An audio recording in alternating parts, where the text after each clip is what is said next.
Everyone, welcome to my channel all about biology and this is Jyoti Verma. और आज हम लोग बात करने वाले हैं modes of injection in amoeba के बारे में। सो बेसिकली यहाँ पर जो अमीबा है उसमें जो न्यूट्रिशन होता है, अमीबा बेसिकली एक कार्निवोरस ऑर्गेनिज्म है और यहाँ पर जो मोड ऑफ न्यूट्रिशन है वो होलोजोइक मोड ऑफ न्यूट्रिशन है, यानी कि ये अपने फूड पार्टिकल को इनगल्फ कर लेता है bye means of a process जिसे फैगोसाइटोसिस कहा जाता है। और यहाँ पर जो स्टेप्स इन्वॉल्व होते हैं वो है इंजेक्शन, यानी सबसे पहले ये फूड को इनटेक करता है, उसके बाद उस फूड का डाइजेशन होता है, देन उसका एब्जॉर्प्शन और एसिमिलेशन होता है और जो अनडाइजेस्टेड फूड रेजिड्यू होता है उसे बाहर निकाल दिया जाता है, उसे इंजेक्शन कहा जाता है। सो यहाँ पर हम बात करने वाले हैं इंजेक्शन के मोड्स के बारे में, क्योंकि जो अमीबा है वो बहुत ज्यादा सिलेक्टिव नेचर का है, ये अपने प्रे के नेचर के अकॉर्डिंग ही इंजेक्शन का मोड अपनाता है। सो रम्बलर ने 1930 में बेसिकली 4 मोड्स दिए थे इंजेक्शन के। तो सबसे पहला जो मोड है वो है इम्पोर्ट। ये जो मोड है ये पैसिव फूड इंजेक्शन वाला मोड है, यहाँ पर अमीबा को कुछ भी नहीं करना पड़ता। सिंपली होता क्या है, फूड पार्टिकल जैसे ही अमीबा की प्लाज्मा लेमा से टच करता है तो जो प्लाज्मा लेमा होती है वो रप्चर हो जाती है और जो फूड पार्टिकल है वो सिंपली जो साइटोप्लाज्म होता है अमीबा का उसमें सिंक कर जाता है, तो इसी को इम्पोर्ट कहा जाता है। ये एक तरीके का पैसिव फूड इंजेक्शन है और यहाँ पर food particle sinks into the cytoplasm by rupture of plasma lemma.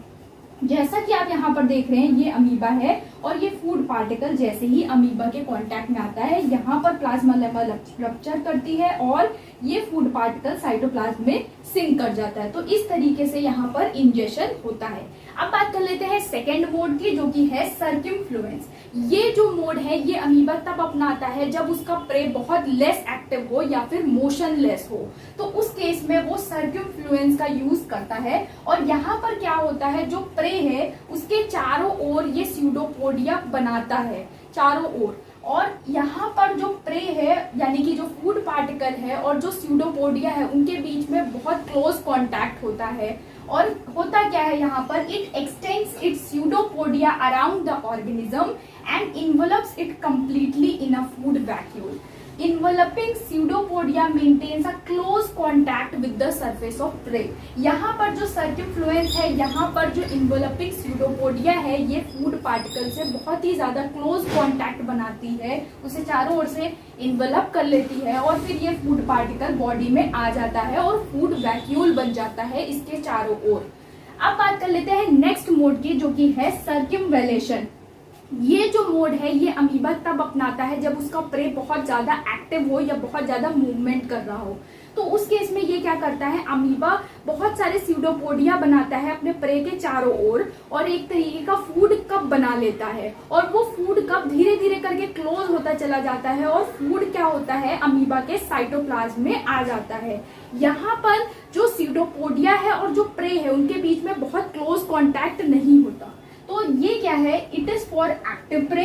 Amoeba sends out pseudopodia around the prey forming a cup-like structure that is called as the food cup, and the food cup closes soon and forms a food vacuole। यहाँ पर क्या हुआ, ये active pray है और amoeba ने pseudopodia बनाए और एक तरीके का फूड कप बना लिया, कप लाइक स्ट्रक्चर यहाँ पर बन गया। फिर उसके बाद ये कप धीरे धीरे करके क्लोज हो गया और फूड यहाँ पर फूड वैक्यूल में इंक्लोज होकर बॉडी के अंदर आ गया है। इसके बाद हम बात कर लेते हैं इनवैजिनेशन की। इस प्रोसेस में क्या होता है, the plasmalemma and the ectoplasm coming in contact with prey invaginate. यहाँ पर जैसे ही प्रे के कांटेक्ट में अमीबा आता है तो जो प्लाज्मा लेमा और एक्टोप्लाज्म है वो इनवैजिनेट हो जाता है और एक इन्वेजिनेशन ट्यूब बना लेता है, ट्यूब लाइक स्ट्रक्चर बनाता है जिसे इन्वेजिनेशन ट्यूब कहा जाता है। और उस ट्यूब के थ्रू जो फूड पार्टिकल है या जो प्रे है वो अंदर चला जाता है। बेसिकली यहाँ पर होता क्या है, ये अमीबा है और अमीबा का जो प्लाज्मा लेमा और एक्टोप्लाज्म है ये एक ट्यूब लाइक स्ट्रक्चर बना रहा है जिसे इन्वेजिनेशन ट्यूब कहा जाता है।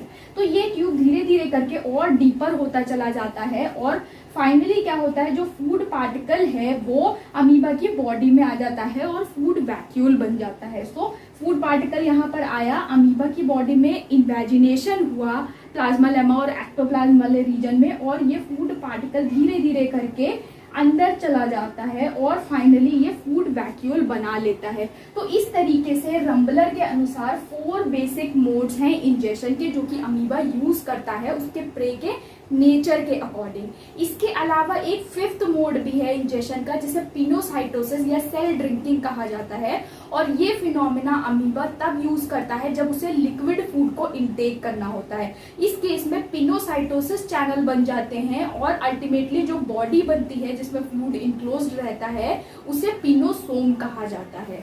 सो ये बेसिकली थे मोड्स ऑफ इंजेशन। इंजेशन के बाद क्या होता है, जो फूड वैक्यूल में इनक्लोज्ड है, अमीबा की बॉडी में लाइसोसोम डाइजेस्टिव एंजाइम्स के साथ आता है और उस फूड वैक्यूल में जाकर अटैच हो जाता है। इसके बाद उस फूड का डाइजेशन हो जाता है उस फूड वैक्यूल में, और जो डाइजेस्टेड फूड पार्टिकल है या डाइजेस्टिव न्यूट्रिएंट है वो फूड वैक्यूल से बाहर आकर प्रोटोप्लाज्म के बनने में कंट्रीब्यूशन देते हैं। और जो अनडाइजेस्टेड फूड्स रेजिड्यू होता है वो अमीबा की बॉडी में पोस्टीरियर एंड पर चला जाता है और वहां से ही बाहर निकल जाता है, जिसे ईजेशन कहा जाता है। सो ये बेसिकली थे modes of ingestion in amoeba. अगर आपको वीडियो पसंद आया तो चैनल को सब्सक्राइब करिए, लाइक करिए, शेयर करिए। Thank you so much.